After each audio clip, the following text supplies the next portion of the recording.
আজ যে police BNP Jamaat Islami যেখানে পায় মিছিলে পাইলে সমানে ঠেঙ্গায়, এই পুলিশের আবার আওয়ামী লীগ যেখানে পাবে ক্ষমতায় না থাকলে সেখানেই পিটাবে।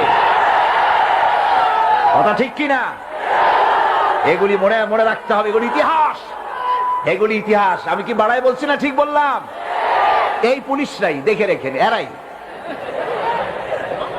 আজকের যে স্বরাষ্ট্রমন্ত্রী, কালকে দেখবেন পিটানের ঠেলায় ক্ষমতায় যদি না থাকে হসপিটালে শুয়ে আছে। এগুলি তো আমরা পত্রিকায় দেখি, ছবি শুদ্ধ দেখি। কথা ঠিক কিনা? এগুলি আমি বললাম কেন? এই জন্য বললাম ইতিহাস ভুলে যাওয়া উচিত না, ক্ষমতার দম্ভে পাগল হয়ে যাওয়া উচিত না। আল্লাহ পাক বলেছেন লিনানজুরাকুম কাইফা তা'মালুন, ক্ষমতা দিয়ে আমি দেখি আমলটা কি করো, তোমার আমলটা কি হয়।